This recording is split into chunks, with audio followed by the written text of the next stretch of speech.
Hello, good evening. It is Friday, April 3rd. My name is Dr. Regina LaRocque. I am a board member of Sustainable Wellesley and also a board member of Greater Boston Physicians for Social Responsibility. And I am an infectious disease researcher and physician at Mass General Hospital. And I am here offering myself to my community as a source of information. And I will preface this by saying that I'm just representing myself and hoping to keep everyone informed of what's happening. And everything I'm saying tonight is just a reflection of my own personal experience, and I'm not representing any of the organizations that I'm affiliated with. And so I've been answering questions that have been submitted to me from Sustainable Wellesley, and I will answer those tonight. I also want to take a minute later to share an important piece that came out in the New England Journal today. I guess I just want to start by saying that the situation in Boston and in Massachusetts right now is very bad. We have a lot of very sick people.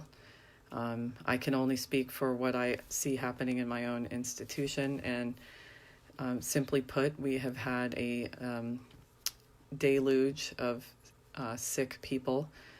We have gone from having one unit of COVID patients to having many floors of COVID patients, and we have gone from having normal intensive care units to having essentially all intensive care units being full.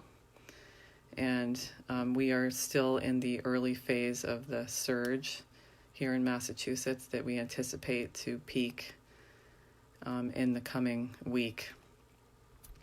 And so I suspect similar situations are transpiring at other hospitals around the state. We have seen what we expected to see, which was the most vulnerable people among us are those who are being affected the most. We have seen that people living in congregate settings like nursing homes have been affected severely with deaths in congregate settings and nursing homes happening. We have also seen that vulnerable populations, including poor communities where people live densely in their homes, immigrant communities, are being severely affected now. These are the most vulnerable people in our communities, and they are suffering the most now. We've begun to see outbreaks in grocery stores and other community settings where people are gathering, and this is also expected. And so the frontline workers in those settings are also vulnerable. And then healthcare workers are vulnerable. And we know that we have many healthcare workers in our area who are sick. I don't know yet if we have any clear cases of people who have acquired illness from their work, but clearly that is a big concern. So the vulnerable among us are the first to be impacted by an epidemic, and that is what we are seeing now in our own communities. And it's sad. I am really sad about what has happened in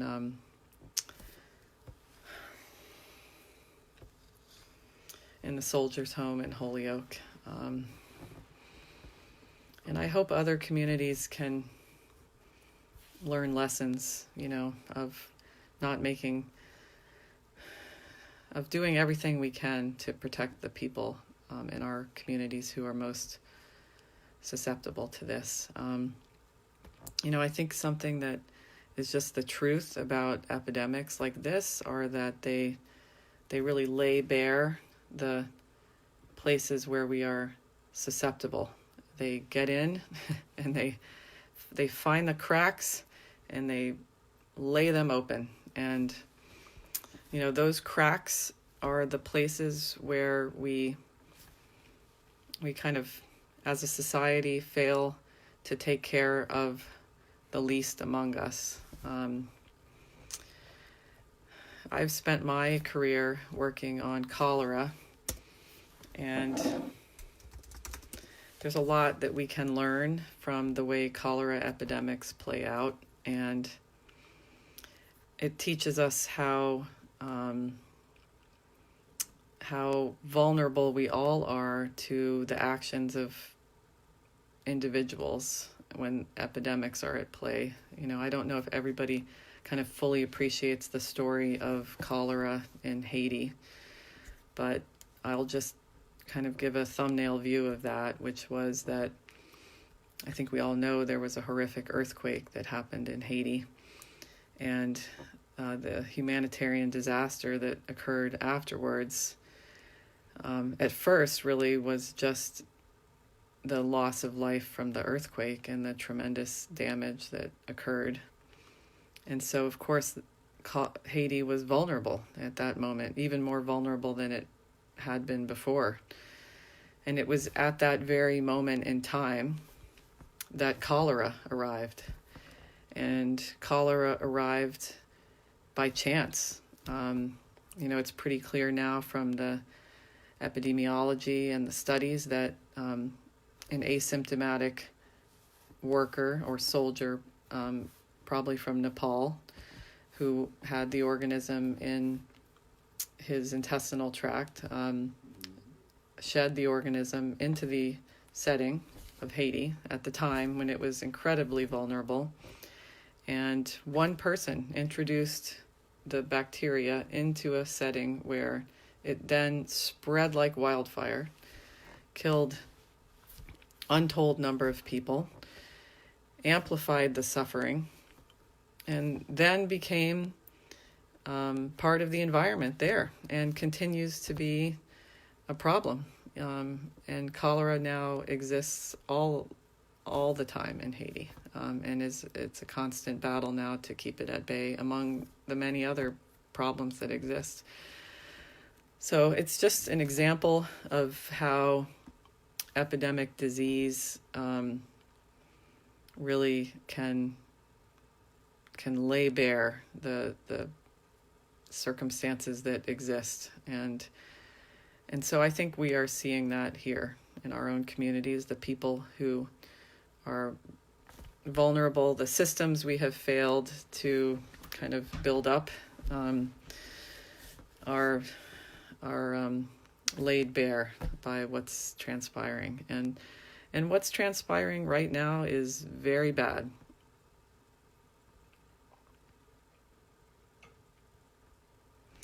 So that's kind of where we are. So I think I will answer the questions now. So the questions is masks for lay people. There seems to be a disconnect between the CDC saying that all Americans should wear non-medical cloth masks outside of the home and the president who says it is only a recommendation.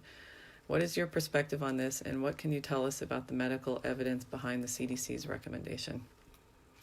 Okay, so I guess this is a very important and timely question. So let me just frame it a little bit by explaining.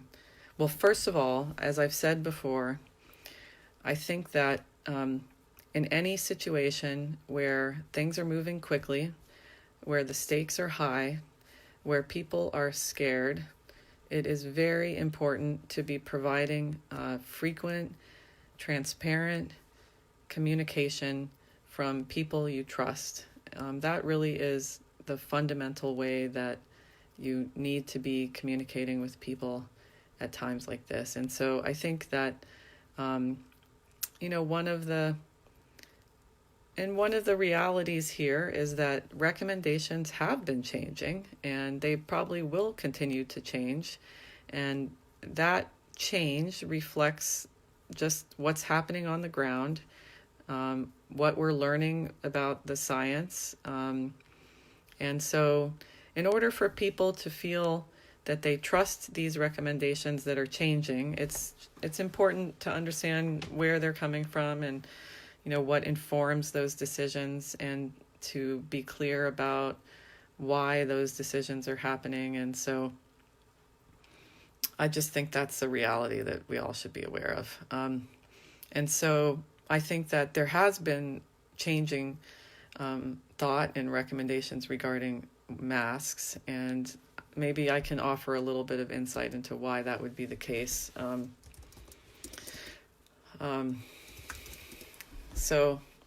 Well, number one, there's a couple of issues at play when you decide about whether people should be wearing masks. Okay, so one is the science. The second is the availability of masks. So let's talk about the availability of masks. This is a problem. We have not had enough masks. It has been a concern for weeks. And so every decision about masks has been tempered by the reality of the fact that we don't have enough masks. And so when you don't have enough masks, it's really important for those masks that are limited to be going to the people who need them the most, right?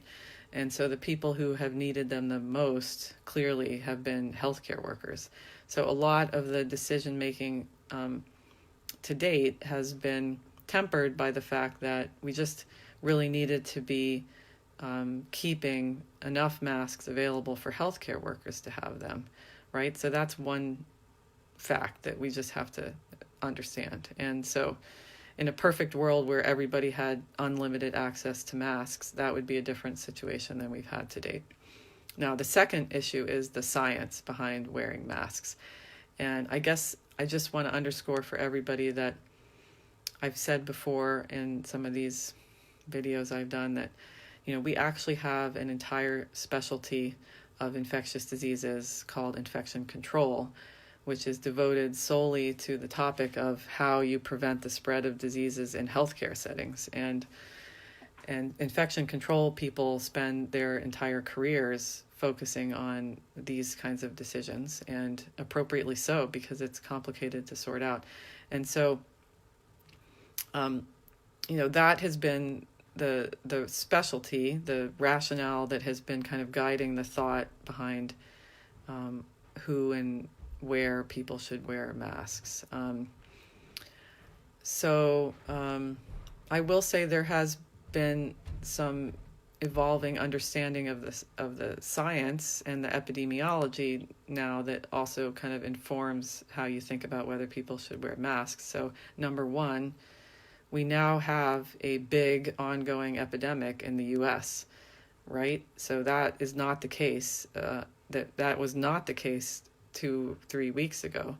So the decision today is different than it was 2 or 3 weeks ago. Now we have, at least in the coastal areas of the U.S., we have a lot of virus circulating. So the decision about the benefits and downsides of wearing masks is now different because of that, number one. Number two, I think the science is getting to be pretty clear that there is pre-symptomatic transmission of virus. So what that means is that people can transmit the virus by coughing, etc., before they even feel sick. And that is always a problem if you want to try to control the spread of an infection, because it's easy to tell people, oh, stay home if you feel sick. But, well, if you transmit the virus before you even feel sick, that message doesn't work anymore. And then, of course, on top of it, if people feel compelled to go to work, regardless of whether they're sick or not, that's a separate issue too. So the dynamics of the situation we are in now have changed such that the CDC, I believe just this afternoon, recommended that everybody should be wearing masks or covering their face with something. So the rationale for that is that there's enough virus out there, enough pre-symptomatic people, that the best thing we all could be doing is really covering our faces so that we're not inadvertently shedding virus to other people before we are even aware that we're sick. The dynamics are such now that decision makes sense. I have to say, I agree. If you look at what other countries who have done a job of containing this, part of that has been rather universal wearing of masks. So what does that mean in practicality? Well, we don't have enough masks right now, I think, for everybody to use a disposable surgical mask every time they go out. So I suspect, and I haven't read the CDC's recommendations yet, but covering your face with cloth is going to have the same benefit, because the bottom line is you're just trying to prevent people from inadvertently spreading the virus before they even know they're sick. So to me, that is a eminently sensible recommendation at this point. Do I think people need to be wearing masks when they're in their home with their families? I don't think that makes sense right now. Of course, household transmission is a big issue of its own. I'm not talking about that. I'm talking about when you're out in the community and doing the kinds of things that you have to do, right? Which we should try to not be doing, like going to stores or places, but some of that has to happen. So when you do that, I believe at this point, the CDC's recommendations are totally appropriate, and that's what we should be doing. Now there's some logistics around that, and that needs to be sorted out. And I just want to make sure that everybody understands that there are different kinds of masks. The kind of masks that the CDC, or the facial covering that, speaking of which, I'm just going to pull up their website and see what it actually says. But the kind of covering they're talking about, these are surgical masks.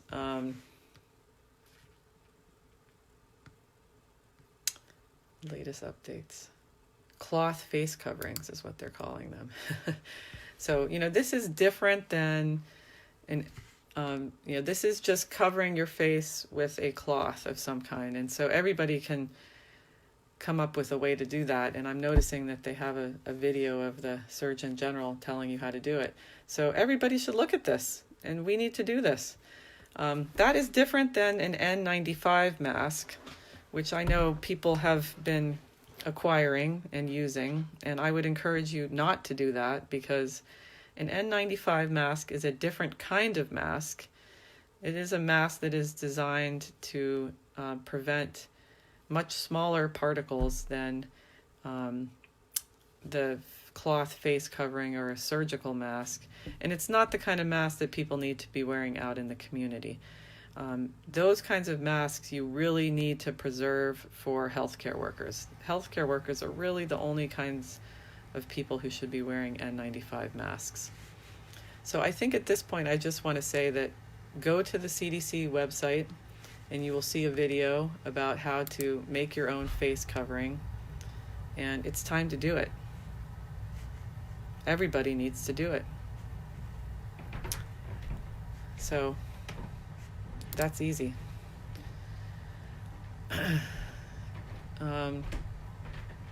Today, Governor Baker announced a plan to step up efforts to trace the contacts of people in Massachusetts who have tested positive for the coronavirus. Can you explain how this contact tracing will work and why it is important?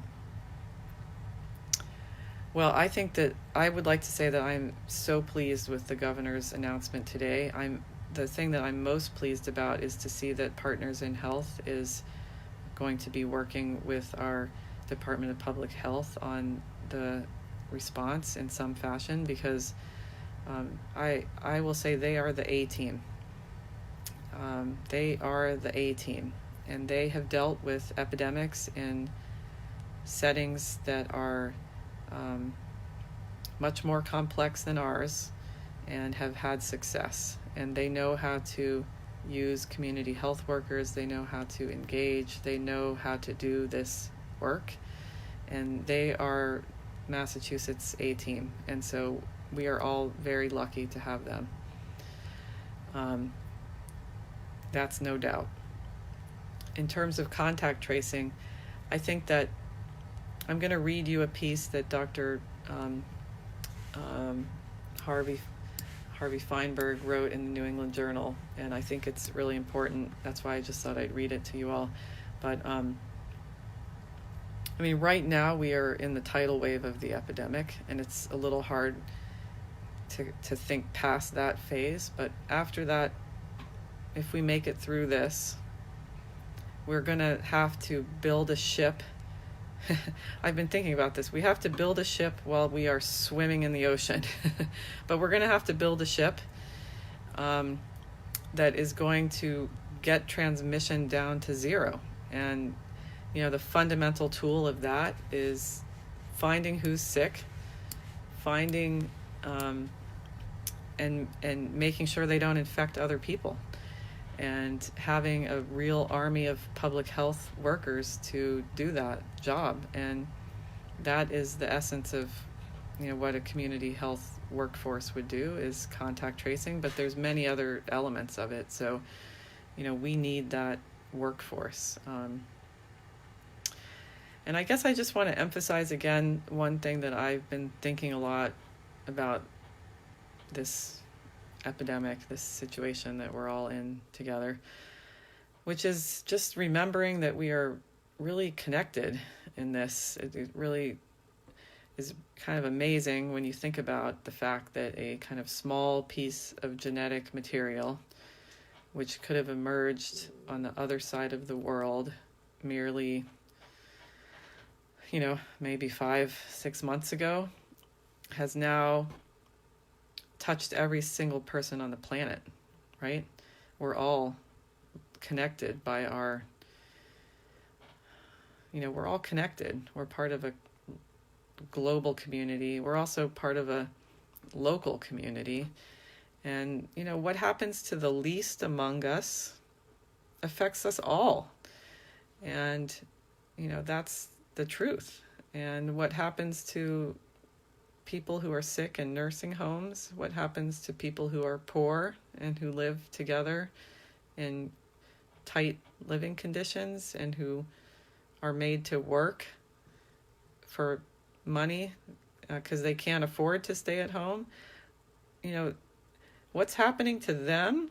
They're getting sick, but we're also getting sick. And so how we care for the least among us is also how we care for ourselves. And we are all connected.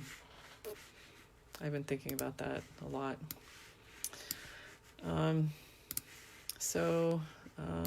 Okay. Mask sterilizer. Yesterday, we heard about partners obtaining a machine that can sterilize 80,000 respirator masks a day for healthcare workers. This seems like a game changer. Is this having an impact yet? Well, let me just say that was a game changer yesterday. Lots of, I would say, fantastic news yesterday.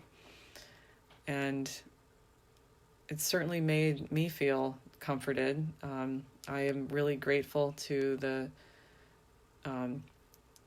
I think the leadership at Partners that helped identify this capacity and that made it happen. And incredible, we're going to sterilize masks and reuse them.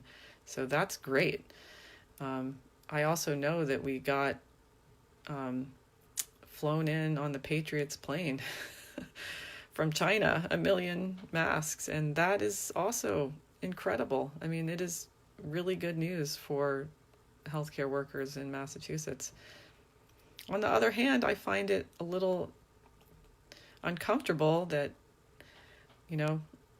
that was the way it happened. And I worry a lot about other healthcare systems that, don't have somebody who can fly a plane to China and bring them masks.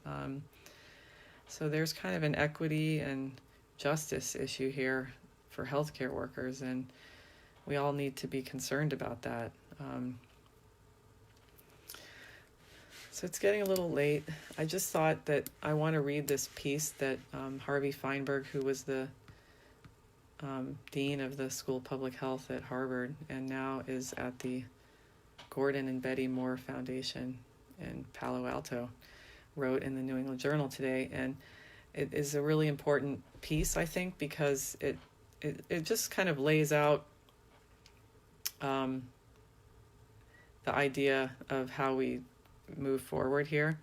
But I want to preface my reading of this by saying that I respect this opinion tremendously, but I think we need to be really careful about using war analogies when we talk about this public health crisis, because that can take us to some really dark places. And I think we know that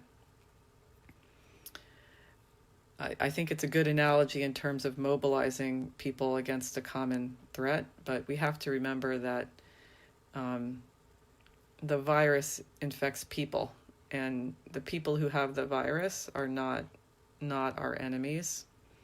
They're not our enemies. So with that kind of preface, I just want to, after I decline the call from my brother. So this is 10 Weeks to Crush the Curve by Harvey Fineberg. The president says we are at war with the coronavirus. It's a war we should fight to win.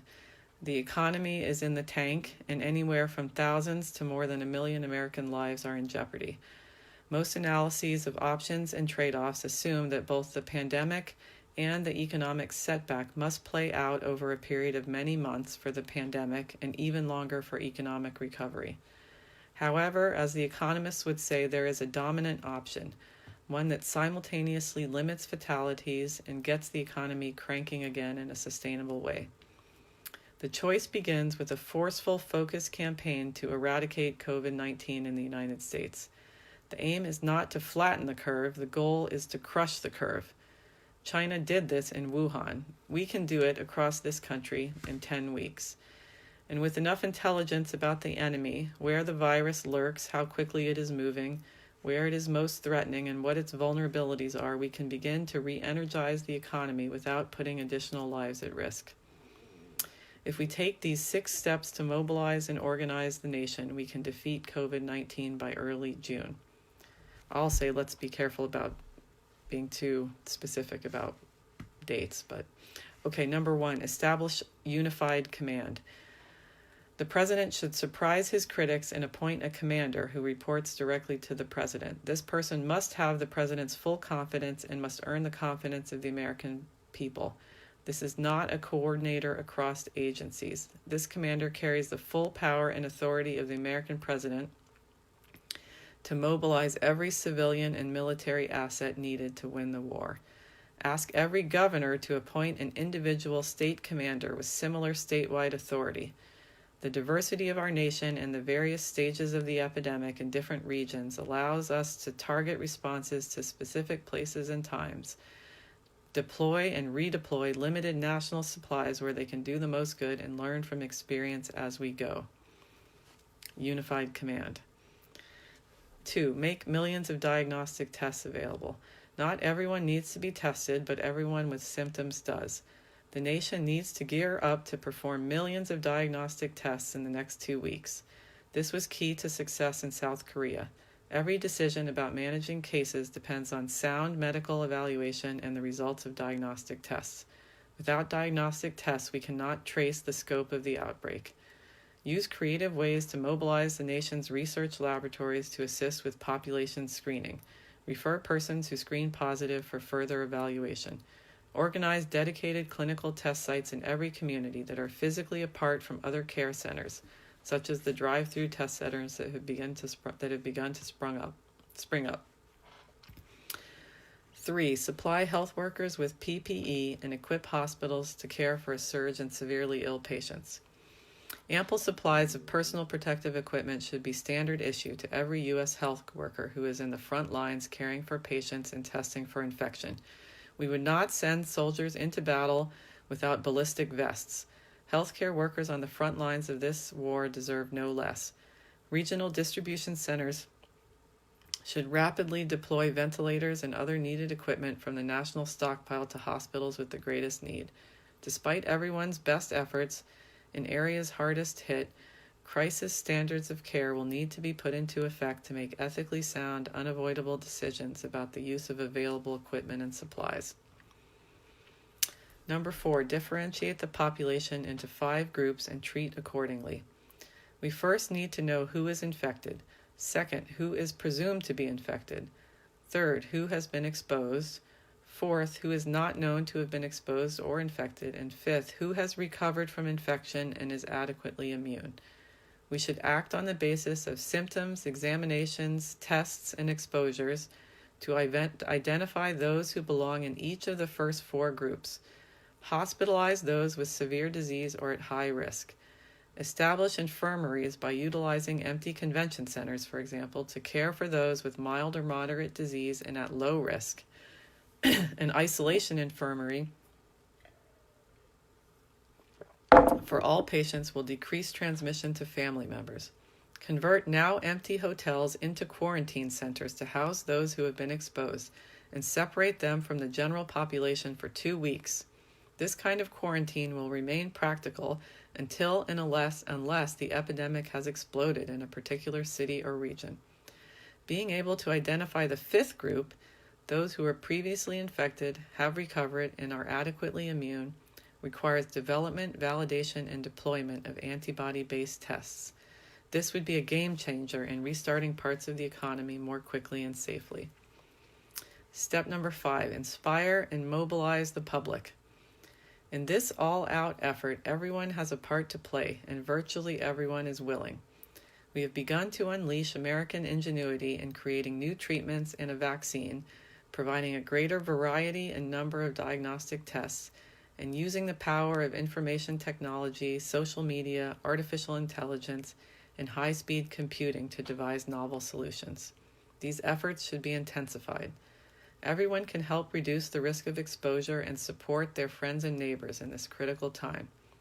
After all, healthcare workers have the masks they need. The U.S. Postal Service and willing private companies can join to deliver surgical masks and hand sanitizer to every American household. If everyone wears a surgical mask outside the home, those who are pre-symptomatic and infected will be less likely to spread the infection to others.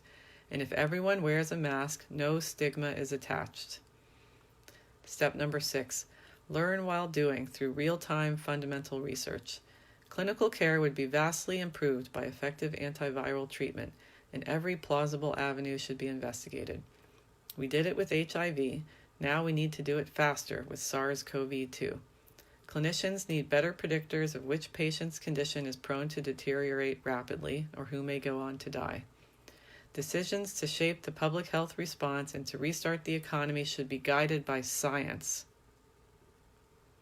If we learn how many people have been infected and whether they are now immune, we may determine it is safe for them to return to their jobs and resume normal activities.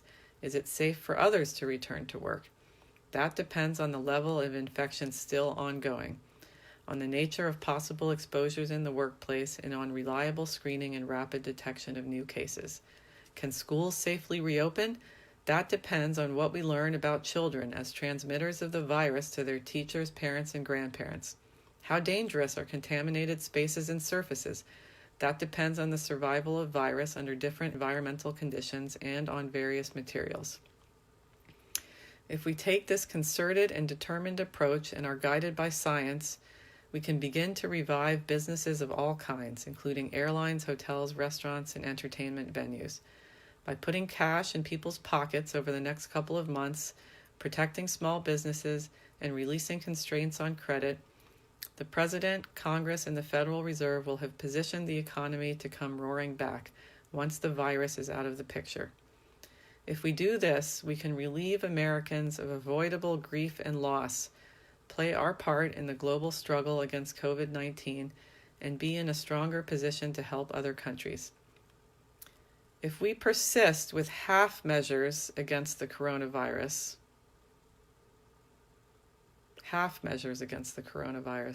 we risk saddling the economy with a long-term and avoidable burden of anxious consumers, illness, higher medical costs, and constricted business activity. While we strive to overcome the immediate epidemic, we should take steps to be better equipped to deal with the coronavirus over time and with other emerging threats in the 21st century. A safe and effective vaccine will help protect everyone and serve as a bulwark against reintroduction of the virus from other parts of the world. Reinvigorating the public health infrastructure will strengthen national, state, and local capacities to respond to future threats. Devising accurate predictive models for emerging infections will vastly improve preparedness. Rather than stumble through a series of starts and stops and half measures on both the health and the economic fronts, we should forge a strategy to defeat the coronavirus and open the way to economic revival. If we act immediately, we can make the anniversary of D-Day on June 6, 2020, the day America declares victory over the coronavirus.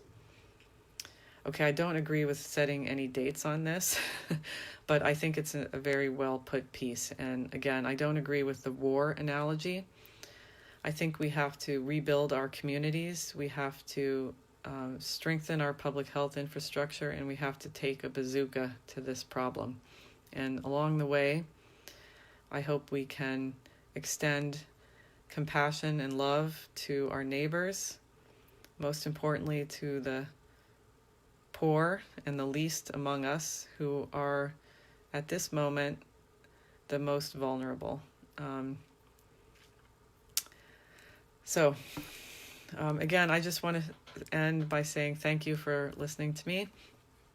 And I will say also that these were my personal views. I don't represent any of the institutions that I'm affiliated with. And I encourage everybody to seek out reliable sources of information. Of course, those being the CDC, the Massachusetts Department of Public Health, our Town of Wellesley website. And as I've said before, I think the reporting in the New York Times has been very accurate, and the Boston Globe is keeping up with action here around Massachusetts. And I understand the Stat News team also is covering this very well in the Washington Post. So, and again, I please thank everybody for adhering to the stay-at-home advisory, and I do recognize how hard it is. So I'll say good night. Thank you.